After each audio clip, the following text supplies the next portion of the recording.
L, M और N तीनों partners हैं जो आपस में प्रॉफिट शेयर किया करते हैं इन द रेशियो 2:2:3। 31 मार्च 2023 को उनकी बैलेंस शीट कुछ इस तरह से है बच्चों। लायबिलिटी साइड में क्रेडिटर्स दे रखे हैं ₹80,000, बैंक ओवरड्राफ्ट गिवन है ₹22,000, लॉन्ग टर्म डेट्स गिवन है ₹2 लाख और कैपिटल अकाउंट्स गिवन है एल का ₹6,25,000, एम का ₹4 लाख और एन का ₹5,25,000 और टोटल है कैपिटल का ₹15,50,000। उसके अलावा एम्प्लॉयज़ प्रोविडेंट फंड दे रखा है ₹38,000 और टोटल है लायबिलिटी साइड का 18,90,000। एसेट साइड में लैंड बिल्डिंग है ₹5 लाख, मशीनरी है ₹2,50,000, फर्नीचर है ₹3,50,000, इन्वेस्टमेंट है ₹1 लाख, स्टॉक है ₹4 लाख, डेटर्स है ₹2 लाख, बैंक बैलेंस है ₹20,000 और डेफर्ड एडवर्टाइजमेंट एक्सपेंडिचर है ₹70,000। 31 मार्च 2023 को ही एम रिटायर हो गया और उसके रिटायर होने पर ये फॉलोइंग एडजस्टमेंट्स करी गई बच्चों। लैंड बिल्डिंग को आपको इंक्रीज करना है या अप्रिशिएट करना है बाय ₹2,40,000, जो आपके लिए फायदे की बात है, इस बात को ध्यान रखिएगा बच्चों। लैंड बिल्डिंग को आपको बढ़ाना है बाय ₹2,40,000। पहले थी वो ₹5 लाख, तो अब उसकी नई वैल्यू हो जाएगी ₹7,40,000। ठीक है बच्चों, तो 2,40,000 तो रिवोल्यूशन में चला जाएगा ऑन द क्रेडिट साइड अगर हम रिवोल्यूशन अकाउंट बनाते हैं तो, और नई बैलेंस शीट जब बनाई जाएगी तो उसमें लिखा जाएगा 7,40,000। मशीनरी को डेप्रिशिएट करना है बाय 10%, तो मशीनरी थी पहले 2,50,000 जिसका 10% डेप्रिशिएशन निकालेंगे तो वो आएगा ₹25,000, जो आपके रिवोल्यूशन में तो डेबिट साइड चला जाएगा अगर आप रिवोल्यूशन अकाउंट बनाएंगे तो, और बैलेंस शीट में ये 25,000 माइनस करके लिखेंगे तो आपकी मशीनरी की नई वैल्यू आ जाएगी ₹2,25,000। ठीक है बच्चों, अगले पॉइंट में कहा है कि 50% ऑफ द इन्वेस्टमेंट्स यानी आधी इन्वेस्टमेंट्स को एम टेक ओवर कर लेगा जो रिटायरिंग पार्टनर है एट बुक वैल्यू। ऊपर इन्वेस्टमेंट दे रखी है 1 लाख, उसका 50% हो गया बच्चों ₹50,000। अब इस 50,000 को जो है एम टेक ओवर कर रहा है बुक वैल्यू पे ही, तो जब हम पार्टनर्स कैपिटल अकाउंट बनाएंगे तो इस 50,000 को एम के कैपिटल अकाउंट में डेबिट साइड लिख देंगे और बचा हुआ 50,000 इन्वेस्टमेंट का बैलेंस शीट में ही रहेगा। ठीक है बच्चों, इसका रिवोल्यूशन अकाउंट से कोई लेना देना नहीं है इस पॉइंट नंबर बी का। पॉइंट नंबर सी में कहा गया है कि प्रोविजन फॉर डाउटफुल डेट्स को हमें क्रिएट करना है at the rate 5% on debtors. पुराना प्रोविजन फॉर डाउटफुल डेट्स कुछ नहीं था, तो डेटर आपको दे रखे हैं ₹2 लाख, जिसका 5% आप निकालेंगे तो वो आएगा ₹10,000, जो रिवोल्यूशन अकाउंट में डेबिट साइड आ जाएगा। ठीक है बच्चों, और बैलेंस शीट में इसको डिडक्ट करके शो कर दिया जाएगा फ्रॉम द डेटर्स। तो डेटर है ₹2 लाख, 10,000 माइनस करेंगे तो नई बैलेंस शीट में जो आपके डेटर्स आएंगे वो ₹1,90,000 आएंगे। ठीक है बच्चों, अगले पॉइंट में कहा है कि stock to be valued at market price. Stock की वैल्यूएशन जो है मार्केट प्राइस पे की जाएगी जो कि बुक वैल्यू से ₹1 लाख कम है। तो ऊपर स्टॉक शो कर रखा है ₹4 लाख, जिसे आप 1 लाख कम कर देंगे तो नई बैलेंस शीट में तो स्टॉक 3 लाख आएगा, और ये जो 1 लाख स्टॉक कम हो रहा है ये रिवोल्यूशन अकाउंट में डेबिट साइड आ जाएगा। ठीक है बच्चों, अगला पॉइंट जो है वो गुडविल से रिलेटेड है कि पूरे फर्म की गुडविल ₹5,60,000 वैल्यू करी गई है। तो आप इसमें से एम के हिस्से गुडविल निकाल दीजिएगा। 5,60,000 इंटू 2/7 करेंगे तो ये 1,60,000 आ जाएगा बच्चों। और आपको एल और एन का नया रेशो दे रखा है, तो जब रिमेनिंग पार्टनर्स का आपको नया रेशो दे रखा है तो उनके गेन कैलकुलेट कर लीजिएगा new share minus old share करके, और फिर इनके गेनिंग रेशियो निकाल लीजिएगा। और जो 1,60,000 एम के हिस्से की गुडविल है उसके लिए एडजस्टमेंट एंट्री पास कर लीजिएगा।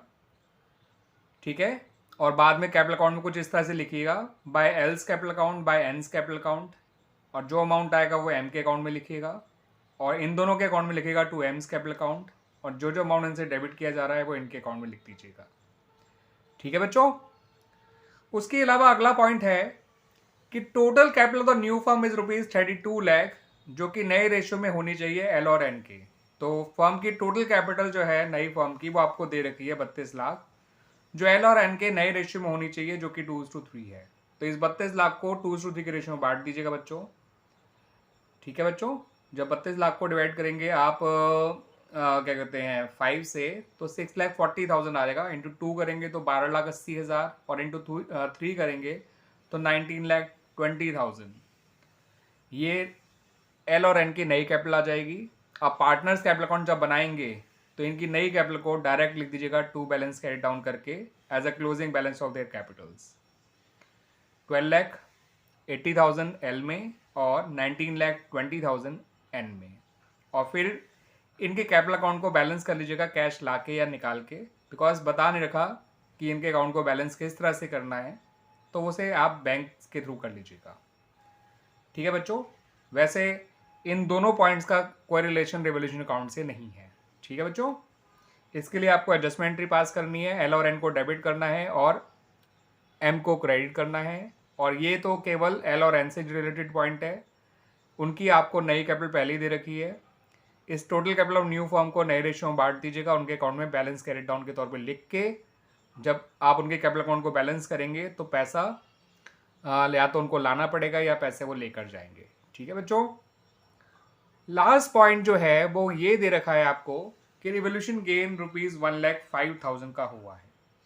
तो आपको रिवोल्यूशन गेन क्योंकि डायरेक्ट निकाल के ही दे रखा है, तो आपको रिवैल्यूएशन वाले पॉइंट रिवोल्यूशन अकाउंट में शो करने की ज़रूरत ही नहीं है। इनफैक्ट आपको रिवोल्यूशन अकाउंट बनाने की ज़रूरत ही नहीं है। और क्योंकि आपसे क्वेश्चन में रिवोल्यूशन अकाउंट मांगा ही नहीं है, क्वेश्चन में मांगा गया है केवल पार्टनर्स कैपिटल अकाउंट्स और balance sheet of the new firm. तो आइए बच्चों पार्टनर्स कैपिटल अकाउंट बना लेते हैं और साथ साथ बनाते हैं balance sheet of the new firm.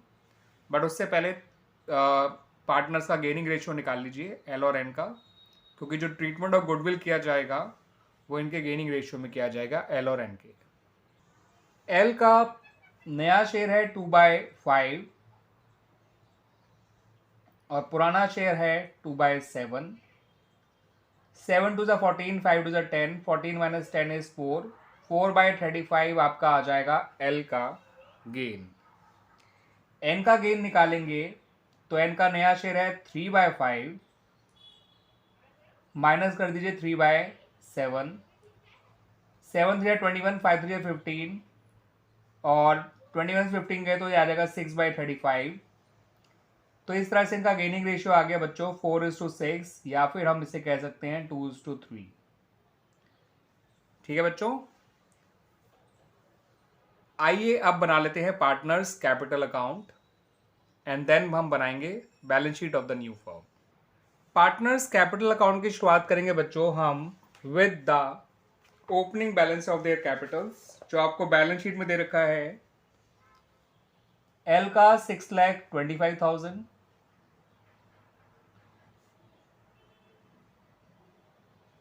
M का ₹4 लाख और एन का 5,25,000।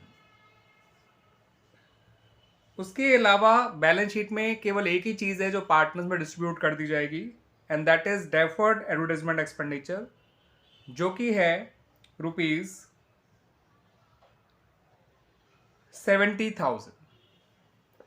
तो वो आएगा डेबिट साइड में, याद रखिएगा वो एक लॉस है, एक्यूमुलेटेड लॉस है। तो डेफर्ड एडवर्टाइजमेंट एक्सपेंडिचर को डेबिट साइड में आप बांटेंगे इन देयर ओल्ड रेशियो। कोई भी एक्यूमुलेटेड लॉस पार्टनर्स के ओल्ड रेशियो में ही बांटा जाता है, इस बात को ध्यान रखिएगा बच्चों। तो ये अमाउंट आ जाएगा ₹20,000, 20,000 एंड ₹30,000। क्लियर बच्चों। अब रिवोल्यूशन अकाउंट तो हमने बनाया नहीं है, क्योंकि रिवोल्यूशन का गेन हमें खुद ही इन्होंने निकाल के दे रखा है। तो रिवोल्यूशन गेन था ₹1,05,000, जिसे हम लिखेंगे क्रेडिट साइड में बाय रिवैल्यूएशन अकाउंट। 1,05,000 को 2:3 के रेशियो में बांटेंगे तो 2 + 2 + 3 7, 7 से जब 1,05,000 को काटेंगे तो ये आएगा 15,000, इंटू 2 करेंगे तो ये आएगा 30,000, ये आएगा 30,000 और ये आएगा ₹45,000। सही है बच्चों। उसके अलावा जो गुडविल ऑफ द फर्म है वो है ₹5,60,000, जिसमें आप m का हिस्सा निकालेंगे मल्टीप्लाई करके 2/7 से तो आएगा 1,60,000। और मैंने आपको बताया था कि गेनिंग रेशियो जो है वो 2:3 है, हमने निकाला भी था बच्चों। तो इस 1,60,000 को 2:3 के रेशियो में बांट देंगे और इसके लिए हम लिखेंगे by L's capital account by N's capital account, और ये जो अमाउंट आएगा बच्चों ये एम के कैपिटल अकाउंट में आएगा। 1,60,000 को जब आप 5 से डिवाइड करेंगे तो वो 32,000 आएगा, इंटू 2 करेंगे तो ये आएगा 64,000, इंटू 3 करेंगे तो ये आएगा 96,000। ठीक है बच्चों। अब एम के यहाँ तो क्रेडिट साइड में ये अमाउंट पोस्ट करे गए हैं, इन दोनों के यहाँ पर डेबिट साइड में पोस्ट किए जाएंगे और हम लिखेंगे टू एम्स कैपिटल अकाउंट 64,000 और 96,000। उसके अलावा बच्चों जो एम ने इन्वेस्टमेंट टेक ओवर करी है आधी, उसको लिख लीजिए और यहां लिखेंगे इसको डेबिट साइड में। याद रखिएगा जब भी कोई पार्टनर एसेट टेक ओवर करता है तो वो उसको डेबिट साइड में लिखा जाता है उसके कैपिटल अकाउंट में। ठीक है बच्चों। उसके बाद अब केवल एक ही चीज रह गई है, जो total capital of new firm है उसको हमें नए रेशियो में बांटना है और एज ए क्लोजिंग बैलेंस लिखना है एल और एन में। बट इस बात का एम से कोई रिलेशन नहीं है, इस बात को याद रखिएगा। और यहां पर एक बात और ध्यान रखिएगा कि एम को पता नहीं रखा कि उसका पैसा तुरंत पे कर रहे हैं या नहीं पे कर रहे हैं, तो आप उसके पैसे को उसके लोन अकाउंट में ट्रांसफर कर दीजिएगा, उसे कुछ मत पे करिएगा। ठीक है बच्चों। तो सबसे पहले हम एक काम करते हैं, एम का अकाउंट फाइनलाइज कर लेते हैं, फिर बाद में एल और एन की क्लोजिंग कैपिटल लिख के उनके अकाउंट को बैलेंस कर लेंगे। तो यहां लिखिए टू एम्स लोन अकाउंट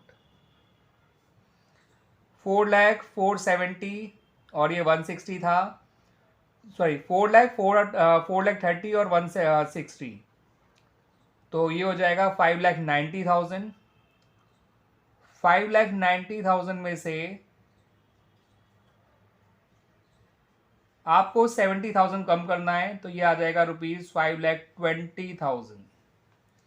ये है आपका एम का फाइनल बैलेंस जो उसके लोन अकाउंट में ट्रांसफर कर दिया जाएगा और ये लोन अकाउंट बैलेंस शीट में शो किया जाएगा ऑन द लायबिलिटी साइड। अब बात करते हैं बच्चों एडजस्टमेंट ऑफ कैपिटल्स की। आपको क्योंकि total capital of new firm दे रखी है क्वेश्चन में, बस उसको नए रेशियो में बांट दीजिए एल और एन के, जो कि 2:3 है, और वो ₹32 लाख थी। जब उसको 2:3 के रेशियो में बांटेंगे तो एल का आएगा 12,80,000 और एन का आएगा ₹19,20,000। ठीक है बच्चों। अब इन दोनों के अकाउंट्स को बैलेंस कर लीजिए, कैश लाके या कैश निकाल के। ठीक है बच्चों।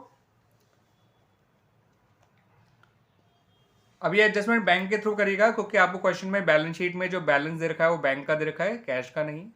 ठीक है बच्चों। एल को देखते हैं। 625 और 30 होता है 655। 655 तो ये है और ये साइड है 84 और 1280। 1280 और 84 होता है बच्चों 1364। तो 13,64,000 में से आप 6,55,000 माइनस कर दीजिएगा। 64 माइनस 55 होता है बच्चों 9 और 13 माइनस 6 होता है 7। तो ये 7,09,000 पैसा लाना पड़ेगा एल को। तो लिखिएगा बाय बैंक अकाउंट ब्रैकेट में बैलेंसिंग फिगर लिखिएगा 7,09,000 और 13,64 दोनों तरफ लिख दीजिएगा। ठीक है बच्चों, ऐसे ही एन को पता करते हैं कि पैसा लाना पड़ेगा या लेके जाएगा। एन की जो क्रेडिट साइड है वो है केवल 5,70,000। ठीक है बच्चों, और डेबिट साइड है 19, 20 और 30, 19, 50। 19,50 में आप 96,000 और जोड़ेंगे तो 20,46,000 आ जाएगा। ठीक है बच्चों, अब 20,46,000 में से यानी 20,46,000 में से आपको 5,70,000 कम करना है।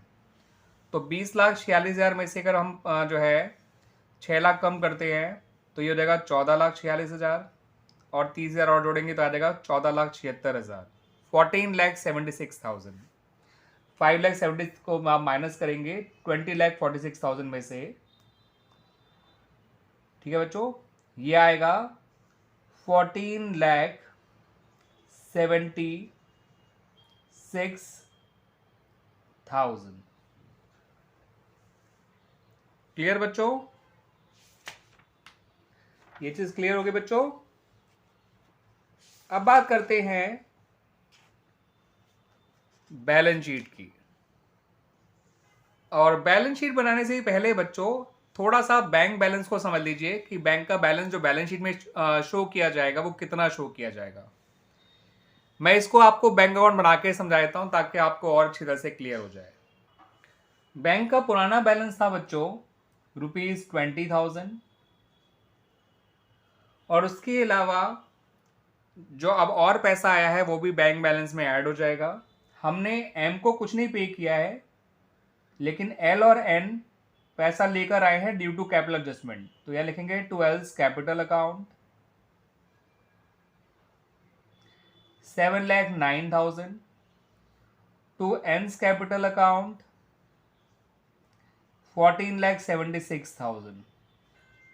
ठीक है बच्चों, 1476 और 7 होता है बच्चों 2176, 2185 और 2205। तो क्लोजिंग बैलेंस आ गया 22,05,000। ये क्लोजिंग बैलेंस आ गया इनका बैंक का, जिसे हम अपनी बैलेंस शीट में शो करेंगे बच्चों। आइए अब बैलेंस शीट बना लेते हैं बच्चों। तो बच्चों जब आप बैलेंस शीट बनाएंगे ऑफ द न्यू फर्म तो उसमें क्रेडिटर्स में आपने कोई चेंज नहीं किया है, उनको एज इट इज लिखिएगा 80,000।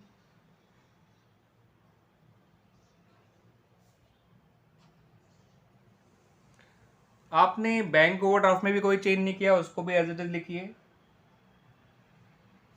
22,000। लॉन्ग टर्म डेट्स जो हैं उनको भी उतना ही लिखिए ₹2 लाख।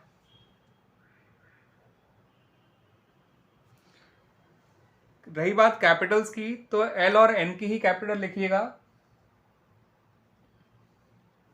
और उनकी नई वाली कैपिटल जो कि एल का था 12,80,000 और एन का था 19,20,000, जिन्हें जोड़कर आया था ₹32 lakh.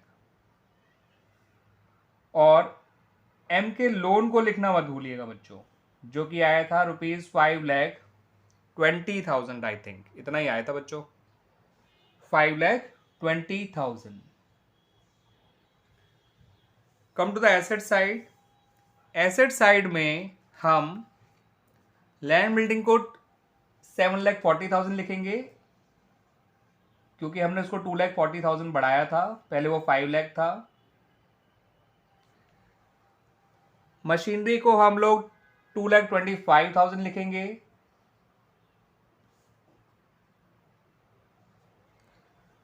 Furniture as it is लिखा जाएगा जो कि है 3,50,000। और इन्वेस्टमेंट आधी तो एम टेक ओवर करके ले गया था, तो बची हुई आधी इन्वेस्टमेंट आपको लिखनी है जो कि आएगी ₹50,000। उसके अलावा आपने स्टॉक को उसकी मार्केट वैल्यू भी लिखना है जो कि अब 3 लाख है। उसके अलावा आपको डेटर्स लिखना है, जिसमें से आपको provision for doubtful debts minus करना है। आपका डेटर था ₹2 लाख और प्रोविजन फॉर डाउटफुल डेट्स है 10,000, तो डेटर का नेट अमाउंट आपको लिखना है 1,90,000। बैंक का बैलेंस आपको लिखना है जो आपने अभी निकाला या जो हमने निकाला 22,05,000। उसके अलावा डेफर्ड एडवर्टाइजमेंट एक्सपेंडिचर अब आएगा नहीं, क्योंकि वो हमने डिस्ट्रीब्यूट कर दिया या लॉस था जिसको हमने पुराने रेशियो में बांट के खत्म कर दिया। ठीक है बच्चों, तो हमारी अब जो बैलेंस शीट आएगी जिसका टोटल अब आएगा, ये है आपका 1,02,000, ये है 3,02,000, 3,02,000 और 32, दैट इज 5,02,000, सॉरी 35,02,000, 37,22,000, तो 37,22,000 आपका टोटल आना चाहिए। अच्छा, एक चीज बच्चों रह गई है, और वो रह गया है आपका एम्प्लॉयज प्रोविडेंट फंड। तो एम्प्लॉयज प्रोविडेंट फंड जिसमें हमने कोई चेंज नहीं किया था उसको एज इट इज लिख लेंगे, जो कि आएगा ₹38,000। उसके बाद देखते हैं ये टोटल कितना आ रहा है, 32 लाख और 5 लाख, 37 लाख, 37,58,000, 37,80,000, 39,80,000 और 40,60,000। तो लायबिलिटी साइड का टोटल आ रहा है 40,60,000। ध्यान रखिएगा बच्चों, एम्प्लॉयज प्रोविडेंट फंड लिखना रह गया था, और ये 5,20,000 है जो एम का लोन है, ये 32 लाख है जो एल और एम की कैपिटल है। Long term dates, bank overdraft और क्रेडिटर में हमने कोई चेंज नहीं किया। एसेट साइड का टोटल भी कितना ही आना चाहिए बच्चों, देखते हैं। लैंड एंड बिल्डिंग आपका 7,40,000 और 2,25,000 और जोड़ेंगे तो ये जाएगा 9,65,000। 9,65,000 और 4 लाख होता है बच्चों 13,65,000, और 3 लाख और जोड़ दीजिए 16,65,000, 17,65,000 और 18,55,000, 20 लाख और 22 और 18 40 लाख और 5,000 और जोड़ेंगे तो 40,60,000 आ जाएगा बच्चों। आप करके देख लीजिएगा, बिल्कुल यही टोटल आएगा 40,60,000। क्लियर बच्चों?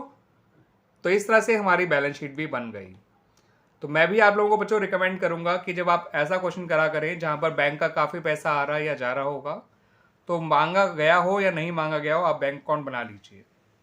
और जब balance sheet of the new firm बनाई जाती है तो एसेट्स और लायबिलिटीज़ की नई वैल्यू शो की जाती हैं। दैट्स वाई हमने लैंड बिल्डिंग की नई वैल्यू शो करी, मशीन की नई वैल्यू शो करी, फर्नीचर में कोई चेंज नहीं हुआ, एज इट इज शो किया, इन्वेस्टमेंट आधी चली गई थी तो आधी शो करी, स्टॉक की नई वैल्यू 3 लाख है वो शो किया, डेटर में जो नया प्रोविजन था उसे माइनस करके शो किया, और बैंक का नया बैलेंस शो किया। डेफर्ड एडवर्टाइजमेंट एक्सपेंडिचर हमने राइट ऑफ कर दिए। Creditor, bank overdraft, long term debts as it is show करे। कैपिटल केवल एन और एन की शो करी 32 लाख और एम का लोन 5,20,000। एम्प्लॉयज प्रोविडेंट फंड जो कि 38,000 था उसको एज इट इज लिख लिया। और इस तरह से बच्चों हमारा ये क्वेश्चन कंप्लीट हो गया।